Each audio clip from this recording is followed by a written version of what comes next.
De nos jours, tout va trop vite. La société nous demande d'être performants, productifs et sûrs de nous dans un monde perpétuellement en mouvement, ce qui est bien souvent une menace pour notre équilibre intérieur. Nous en arrivons alors à douter de nous-mêmes en expérimentant des sentiments de culpabilité, de honte, d'inadaptation, d'infériorité. Comment trouver sa place dans un environnement qui nous dépasse? Vous allez pouvoir bénéficier des conseils de Nathaniel Branden, psychologue réputé aux États-Unis. Dans ses travaux, il insiste sur l'importance de l'estime de soi, de la volonté et des choix personnels pour mener une vie qui nous correspond vraiment. Leçon 1. Notre mental influence notre degré d'estime de soi et chacun de nos actes. La confiance en soi englobe deux composantes indissociables, le sens de l'efficacité personnelle, croire en ses capacités pour parvenir aux résultats souhaités, et le respect de soi, conviction que l'on mérite d'être heureux. L'équation est simple et complexe à la fois, la confiance en soi est déterminée par tout ce dont nous pensons être capables, et tout ce dont nous pensons être dignes de recevoir. Notre potentiel et notre droit au bonheur, en somme. Ces deux ressentis sont fortement tempérés par la vision que nous avons de nous-mêmes, elle-même influencée par notre schéma familial, nos expériences, notre entourage, etc. Depuis l'enfance, nous construisons des croyances personnelles, qui ne sont en vérité que des interprétations de ce que nous avons observé autour de nous. Par exemple, si une femme a grandi avec un père distant, il est possible qu'elle soit persuadée depuis l'enfance qu'elle n'est pas digne de son amour et plus généralement, de l'amour des hommes. Ces croyances, que nous avons construites sur la base des blessures émotionnelles de notre passé et que nous considérons comme justifiées, nous empêchent d'être la personne que nous voudrions être et limitent notre évolution personnelle. De ce fait, nous ne sommes pas fidèles à notre être intérieur et à ses besoins. Nous nous mentons à nous-mêmes en occultant les blessures que nous n'avons pas le courage de régler, parce qu'elles sont trop douloureuses. Sans même nous en rendre compte, nous nous laissons aveugler par nos croyances qui nous emprisonnent dans une spirale de négativité et de mésestime de soi. En réalité, nous ne sommes pas victimes du destin ni des autres comme nous aimons nous en persuader, mais nous nous sabordons nous-mêmes inconsciemment. Si nous nous convainquons que nous sommes nuls, nous agirons sous l'influence de cette pensée et nous provoquerons nous-mêmes l'échec dans notre vie, ce qui viendra alimenter notre manque de confiance en nous. Il s'agit d'un cercle vicieux dont nous devons impérativement sortir pour pouvoir accéder au bonheur. Pour avoir confiance en soi, il faut être convaincu que nous méritons d'être heureux. Il ne suffit pas de le penser, mais de le ressentir au plus profond de soi. C'est seulement si nous y croyons vraiment que nous nous nourrirons de l'énergie nécessaire pour agir en conséquence et contrôler notre vie. Comment y parvenir? C'est ce que vous allez découvrir dans ce résumé à travers l'analyse des 6 pratiques permettant une saine estime de soi. Leçon 2. La pratique de la vie consciente nous amène à prendre du recul sur ce qui nous entoure, et sur l'image négative que nous avons de nous-mêmes. La conscience est l'instrument qui nous permet de survivre, d'avoir un certain discernement sur ce qui est bien ou mal, dangereux pour nous ou pas. Elle nous encourage à respecter les faits, à être présent à ce que l'on est en train d'accomplir, à être curieux et ouvert à ce qui nous entoure. Nous avons tous le choix de développer notre conscience ou non. Lorsque nous refusons de le faire, cela signifie que nous avons peur d'être confrontés à une réalité qui nous dérange. À chaque fois que nous rencontrons une difficulté, nous nous voilons la face en nous persuadant que nous contrôlons la situation, que les autres sont coupables de notre mal-être, ou que les choses vont s'arranger d'elles-mêmes. Nous refusons d'assumer nos responsabilités et nous trouvons toujours des excuses, pour ne pas avoir à faire face aux problèmes qui croisent notre route. Cette passivité détériore l'image que nous avons de nous-mêmes, sans que nous en ayons conscience. Tant que nous n'identifions pas ce qui pose problème et ce qui est en notre pouvoir, nous serons incapables d'améliorer notre niveau de confiance. Être conscient signifie assumer ses responsabilités et faire des choix. C'est en reprenant le contrôle de notre vie, que nous pourrons choisir la méthode la plus appropriée pour satisfaire nos valeurs et nos besoins.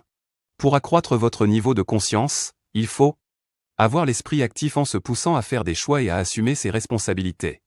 Conserver le plaisir d'apprendre et ne pas avoir peur des nouvelles connaissances, elles sont là pour enrichir nos acquis. Être dans l'instant présent, ne ruminons ni nos regrets ni notre peur de l'avenir, nous n'en serons que plus sereins et efficaces. S'ancrer dans la vérité en bannissant toute interprétation personnelle, nous devons rester objectifs en toutes circonstances pour ne pas avoir une vision faussée des faits.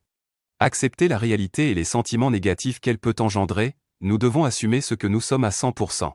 Faire régulièrement le bilan de sa vie, pour savoir où nous en sommes par rapport à la réalisation de nos objectifs et s'il le faut, améliorer nos actions pour atteindre ce que l'on recherche. Savoir agir en fonction de son environnement, en ayant conscience des fluctuations et des règles du système dans lequel nous vivons, nous nous y sentirons plus épanouis et nous serons prêts à maîtriser chaque situation inattendue.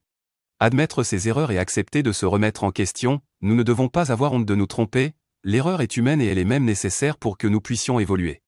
Écouter son corps et ses émotions afin de se diriger vers ce qui est bon pour nous. Si vous aimez nos vidéos, n'oubliez pas de vous abonner et d'activer les notifications pour être averti de l'apparition de nouvelles vidéos. Regardez également ci-dessous dans la description, nous y avons laissé plein de ressources qui vous seront plus qu'utiles. Leçon 3, la pratique de l'acceptation de soi passe par une vision objective de nous-mêmes. Pour développer notre niveau de confiance et nous accepter, nous devons d'abord nous connecter avec nous-mêmes et découvrir qui nous sommes vraiment. Mais pour cela, il faut que nous possédions une image de nous-mêmes qui soit nette et objective, c'est-à-dire dénuée de toute interprétation personnelle et de toute interférence héritée du passé. Comment se traduit l'acceptation de soi? Elle englobe 3 caractéristiques. Au sens premier du terme, s'accepter c'est être conscient de sa valeur et agir en conséquence.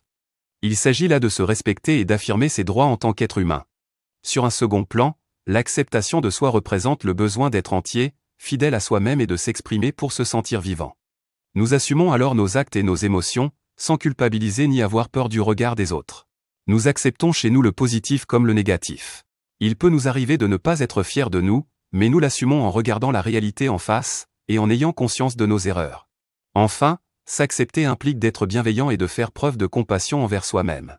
Lorsque nous avons commis un acte que nous regrettons, il est important de se demander pourquoi nous avons agi ainsi, afin de comprendre quelles ont été nos motivations. Nous n'avons pas besoin de nous juger malgré le fait que nous soyons déçus par nous-mêmes. L'important est de comprendre ces erreurs pour éviter de les reproduire. Les affirmations positives constituent une technique idéale pour contrer et inverser nos croyances personnelles. À force de les répéter, chaque jour, elles s'ancrent dans notre esprit et s'y installent en tant que vérité. Par exemple, nu devant un miroir, répétez à haute voix « Je m'aime et je m'accepte tel que je suis », tout en vous concentrant sur votre reflet. En faisant cet exercice matin et soir pendant 15 jours, vous observerez déjà une nette amélioration de votre état d'esprit. Lorsque vous éprouvez une émotion négative, concentrez-vous sur celle-ci et respirez profondément pour vous détendre. Vous pouvez alors tenter de le décrire et de l'analyser pour mieux le comprendre, et ainsi arrêter de vous en vouloir de le ressentir. Répéter cette affirmation vous apaisera, je fais en ce moment l'expérience de telle émotion, et je l'accepte totalement. Ces exercices peuvent s'avérer très pénibles au départ, il est même probable que vous fassiez un blocage. Dans ce cas, n'insistez pas et recommencez plus tard, quand vous vous sentirez prêt. Veillez à respecter votre rythme d'évolution. Leçon 4, la pratique de la responsabilité de soi favorise l'accomplissement des objectifs personnels. Prendre et assumer la responsabilité de notre vie procure une sensation de pouvoir et de liberté très agréable. Cela sous-entend également que nous sommes prêts à en assumer toutes les conséquences, positives comme négatives. Cette prise de contrôle peut être source de stress, puisque cela part du principe que nous sommes les seuls maîtres de notre vie, et que la façon dont nous l'abordons dépend uniquement de nous, et du sens que nous décidons de lui donner. La pratique de la responsabilité de soi implique une prise de conscience, par rapport à soi-même et par rapport aux autres. En effet, lorsque nous sommes responsables de notre vie, nous avons conscience de ce que nous en attendons, et de ce que nous mettrons en œuvre pour atteindre nos objectifs. En décidant d'être en accord avec nos besoins et nos valeurs, nous nous préparons à l'accomplissement de nos buts, qu'ils soient personnels ou professionnels. Il est important de comprendre que les autres ne sont pas responsables de notre bien-être ou de notre mal-être. De la même manière, ils ne sont pas censés deviner ou imaginer quelles sont nos attentes. En prenant la responsabilité de qui nous sommes et de nos besoins, nous prenons également la responsabilité d'exprimer ces besoins à notre entourage de manière claire et précise. Il faut donc réussir à prendre conscience que notre bonheur dépend de notre propre transformation intérieure, et pas de l'extérieur. Lorsque les conditions l'exigent, nous pouvons demander à l'autre ce qui nous est nécessaire. Cependant, l'autre a toujours la possibilité de refuser d'accéder à notre demande. Dans ce cas, nous devons être suffisamment responsables et autonomes pour trouver nous-mêmes nos propres solutions, sans en vouloir à la terre entière. Parfois, il faut nous rendre à l'évidence en prenant conscience que les valeurs ou les besoins auxquels nous nous sommes toujours identifiés ne nous correspondent pas. Nous devons alors avoir le courage de les abandonner. Tout est toujours en mouvement. S'attacher ne peut mener qu'à la souffrance, puisque ce à quoi nous pouvons nous attacher est amené à évoluer ou à disparaître. En choisissant de lâcher prise, nous évitons les frustrations et les sentiments d'impuissance. Prendre le contrôle de sa vie ne signifie pas pour autant qu'il faille assumer la responsabilité de tout ce qui peut survenir. Si nous prenons la responsabilité de quelque chose, nous devons impérativement vérifier qu'elle n'échappe pas à notre contrôle. Sinon, nous acceptons de remettre les clés de notre estime personnelle entre les mains de quelqu'un d'autre. Leçon 5. La pratique de l'affirmation de soi implique l'authenticité et la vérité par rapport à soi-même. Affirmer d'avoir le droit d'exister n'est pas chose aisée. Dans certaines cultures ou traditions, il y a confusion entre l'affirmation de soi et l'individualisme ou l'égocentrisme. La générosité et le souci de l'autre sont généralement préférés à l'affirmation de soi. En développant l'amour pour l'autre, des gens pensent pouvoir faire l'économie de l'amour pour soi. Malheureusement, cette croyance ne se vérifie que très rarement dans les faits. C'est en étant conscient de nos besoins et valeurs, que nous pourrons chercher à les satisfaire et à être pleinement disponibles pour l'autre. S'affirmer, c'est faire en sorte de donner une réalité à ses aspirations, ses besoins et ses valeurs. C'est aussi savoir confronter ses idées à celles des autres sans avoir peur de leur déplaire, oser manifester une incompréhension ou même se taire poliment en gage de désapprobation. Il ne s'agit pas seulement d'être capable de s'exprimer, mais d'aller plus loin en agissant en fonction de ce que l'on exprime. Une saine affirmation de soi est le résultat d'un travail, d'une série d'actions qui se mènent au quotidien. Ce n'est pas en rêvant notre vie que nous l'atteindrons. Pour y parvenir, une condition est primordiale, nous ne devons pas avoir peur d'être responsables de notre vie. Lorsque nous ne sommes pas convaincus de l'importance de ce que nous avons en nous, idées, désirs, besoins, nous sommes dans l'incapacité de nous affirmer. Cette peur provient généralement du fait que nous privilégions le regard des autres plutôt que notre voix intérieure. En osant être nous-mêmes et nous opposer à eux, nous redoutons leur jugement négatif et par conséquent l'isolement. S'affirmer ne signifie pas pour autant qu'il faille être égocentrique et vouloir prendre le pouvoir sur l'autre. Une affirmation de soi saine et bénéfique se fait dans le respect mutuel. En nous donnant le droit d'exposer et de défendre notre point de vue, nous donnons également la possibilité à l'autre d'exprimer sa vision. Les personnes qui, sous couvert d'une forte personnalité, crient et imposent leurs idées souffrent généralement d'un manque de confiance en elles-mêmes dont elles ne sont généralement pas conscientes. L'essentiel est de savoir équilibrer son individualité et son pouvoir relationnel. Leçon 6. La pratique de la vie axée sur un but est fondamentale pour ne pas se laisser aller à la passivité. Afin de ne pas nous disperser, nous avons besoin d'une ligne directrice dans cette vie perpétuellement en mouvement. C'est pourquoi il est nécessaire de nous fixer des buts. Ceux-ci nous permettent de mettre à profit nos capacités et notre énergie. Nous nous sentons alors utiles et productifs, ce qui vient accentuer notre confiance en nous. Afin d'être efficaces, nous devons nous fixer des objectifs précis et savoir organiser un plan d'action pour les atteindre, en se posant les bonnes questions. Une certaine autodiscipline ne peut que favoriser notre réussite, nous devons faire de nos buts une priorité. Autodiscipline n'est pas synonyme de peine, de fatigue et de souffrance. Il est important de se discipliner dans la recherche d'un équilibre entre effort et repos et entre vie professionnelle et vie personnelle. Se fixer des buts implique de savoir formuler ses intentions clairement en toute conscience, de définir précisément les étapes à franchir avant d'obtenir le résultat attendu, de savoir s'adapter aux aléas qui pourraient survenir et mettre en branle notre plan d'action, de revoir ou d'affiner nos actions au fur et à mesure du temps pour être sûr de s'orienter vers la bonne direction. Cette dimension très pragmatique permet de diminuer considérablement les risques de définir un objectif idéaliste qui ne serait que le reflet d'un rêve ou d'un souhait. Attention, nos projets n'ont pas besoin d'être forcément ancrés dans l'action physique ou le matériel. Nous pouvons aussi avoir des buts spirituels et mener une vie consacrée à la méditation par exemple. La réussite ne se résume pas à une carrière passionnante et bien rémunérée.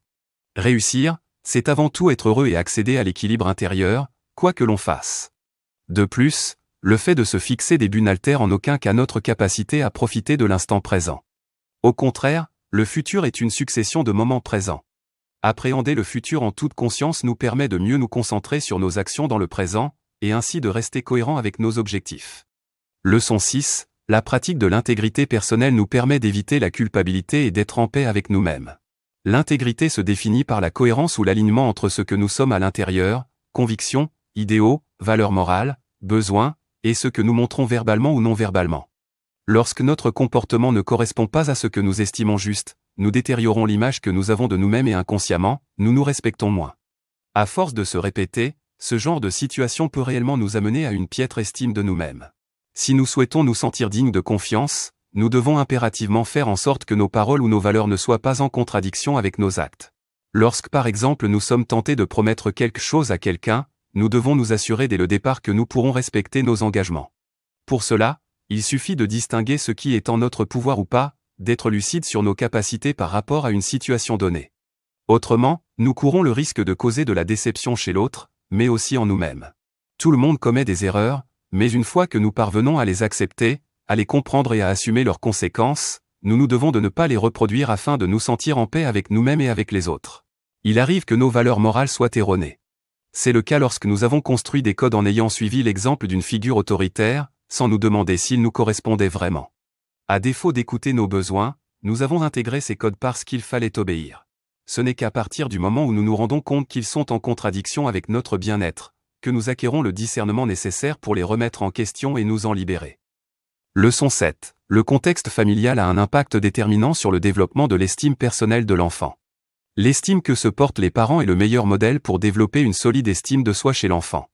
En effet, les parents ayant assimilé les 6 clés de la confiance en soi précédemment évoquées élèvent leurs enfants avec amour, respect et attention, leur définissent des règles appropriées et leur communiquent leurs attentes avec bienveillance, ils ne les assaillent pas de contradictions, ne les accablent pas de ridicule, n'utilisent pas l'humiliation ou l'abus physique pour les contrôler, et font preuve de confiance en leurs compétences et en leur bonne nature.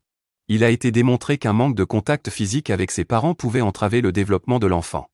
Celui-ci comprend le langage tactile et l'assimile dès le plus jeune âge, à une manifestation d'amour et à une sensation de réconfort. Pour encourager notre enfant à s'estimer, nous devons l'entourer de nos soins et savoir le câliner, tout en développant son autonomie afin de le préparer à la vie d'adulte. Il faut donc faire attention à bien adapter nos comportements à chaque étape de son développement.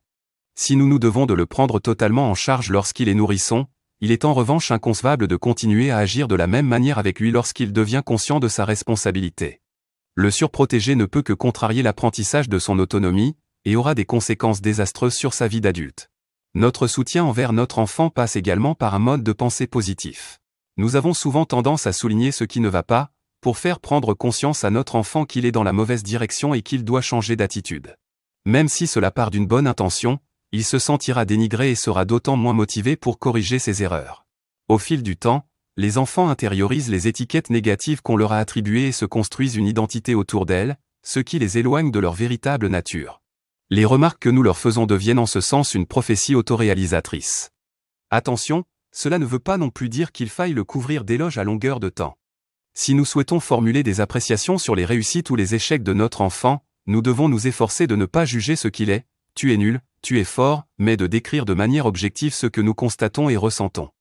Nous pouvons ensuite lui laisser le soin d'évaluer ce qu'il a fait.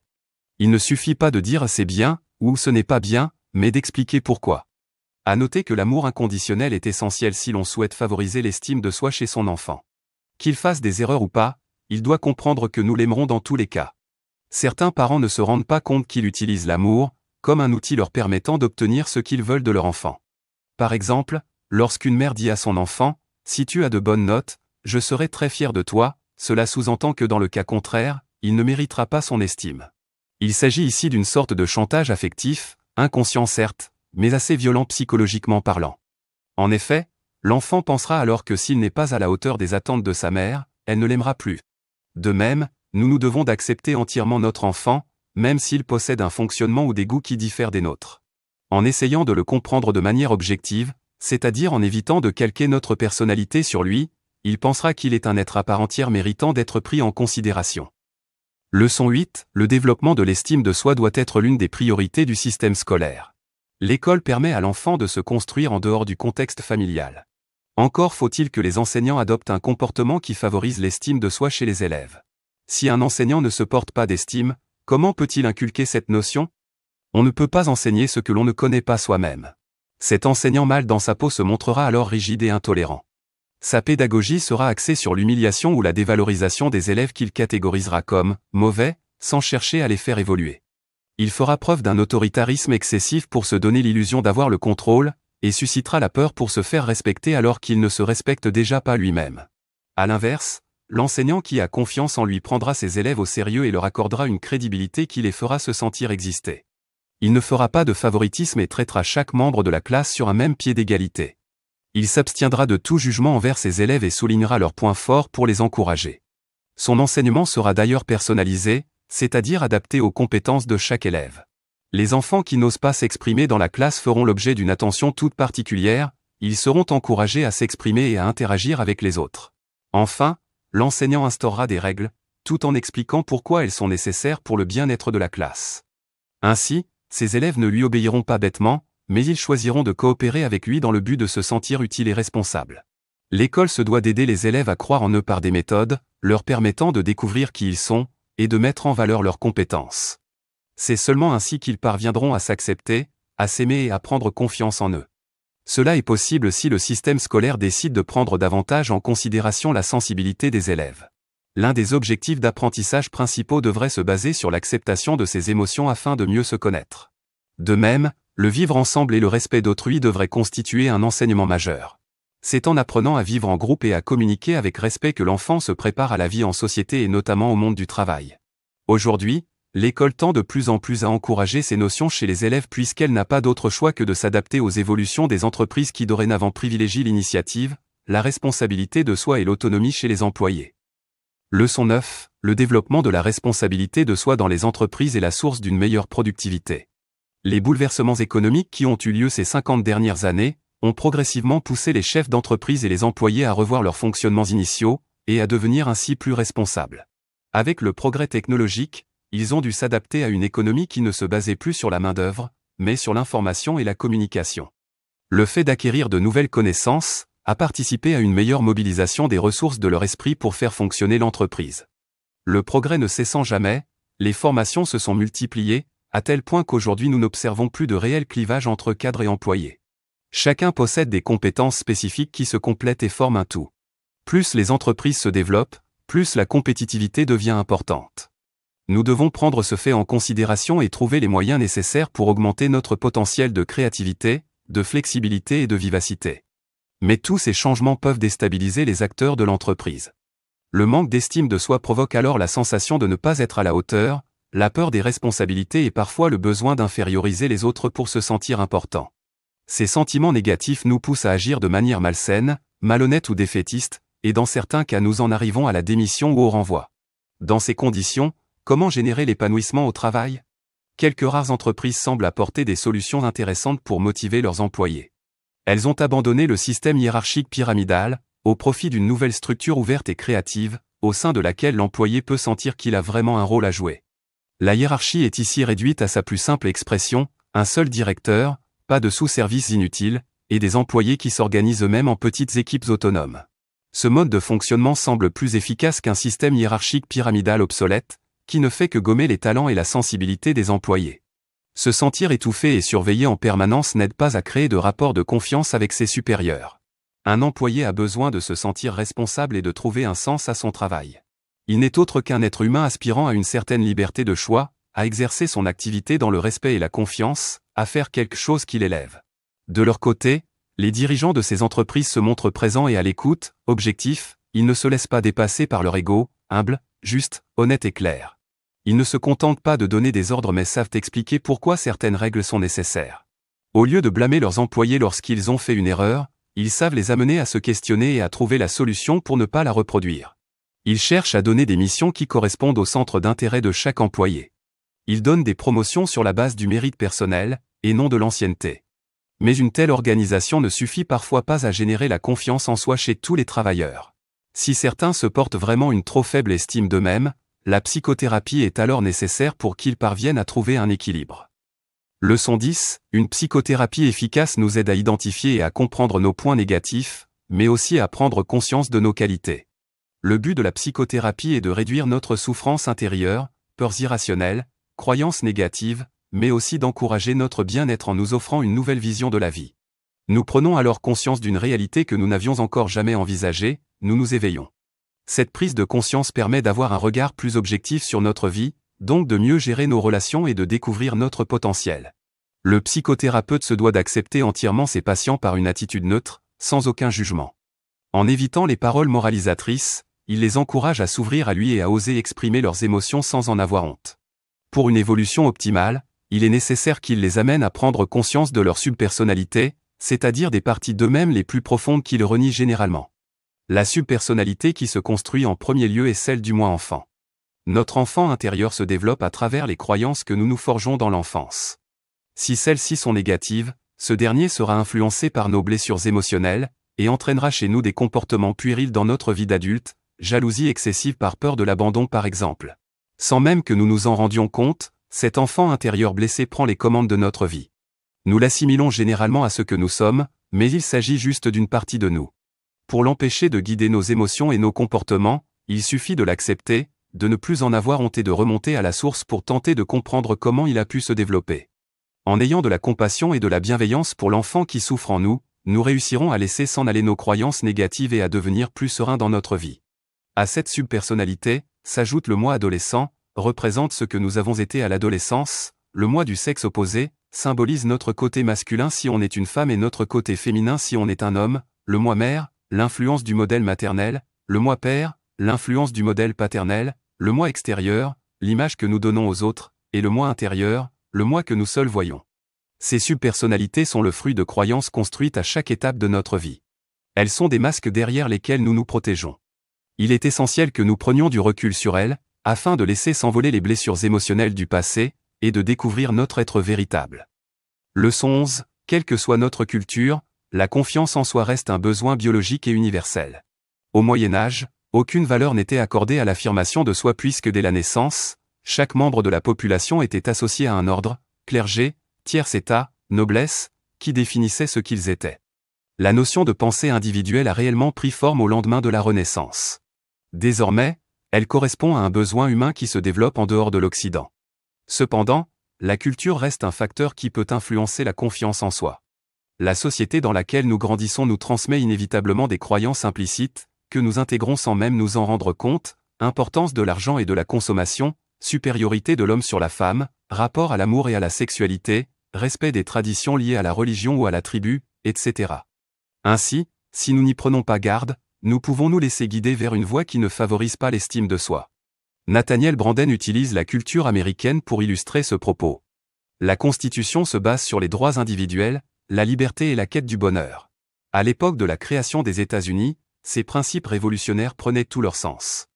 La population qui ne partait de rien, a su évoluer à travers des valeurs axées sur le dur labeur, l'autodiscipline et la responsabilité de soi. À partir du XXe siècle, ces valeurs furent détournées au profit de nouvelles pensées qui dénigraient la puissance de l'esprit rationnel.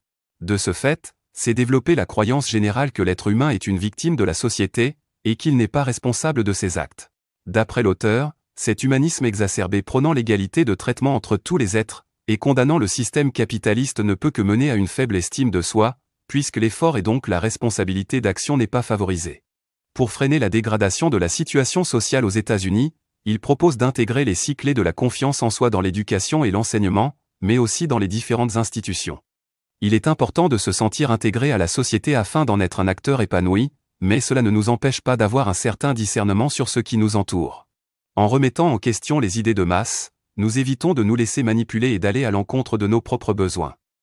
Leçon 12. L'estime de soi est un travail qui passe par une pratique régulière basée sur un système de phrases à compléter. Travailler sur l'augmentation de l'estime de soi demande une certaine discipline. Nathaniel Branden propose un exercice qui consiste à compléter une série de phrases le matin, puis une autre série complémentaire le soir. Vous devez fournir au moins 6 terminaisons par phrase et être le plus rapide possible, sans réfléchir. Faites cela du lundi au vendredi inclus. Puis le week-end, prenez le temps de relire ce que vous avez écrit et complétez une phrase de conclusion qui vous permet d'en faire un bilan. Si je me rends compte que ce que j'ai écrit cette semaine est vrai, je dois alors. Chaque session peut se pratiquer sur un programme de 2 à 9 semaines, selon les clés que vous avez besoin de développer le plus. Les phrases de base données en exemple par l'auteur concernent chaque clé: vie consciente, acceptation de soi, responsabilité de soi, affirmation de soi, vie axée sur un but et intégrité, et sont à personnaliser selon ce qui vous préoccupe, peur, sexualité, souffrance, colère, etc. Elles vous permettent de définir clairement ce que vous devez travailler, et d'appréhender ce qu'il se passerait dans votre vie si vous l'appliquiez. Il est important de souligner l'aspect cumulatif des 6 clés. Vous devez les travailler chacune dans l'ordre où elles vous ont été présentées, car l'apprentissage de chaque nouvelle clé nécessite d'avoir assimilé les précédentes. Ces fameuses phrases à compléter sont accessibles sur Internet sous différentes formes, mais il est conseillé de se référer à l'ouvrage de Nathaniel Branden si vous souhaitez bénéficier du programme original complet. Elle se base sur les modèles suivants.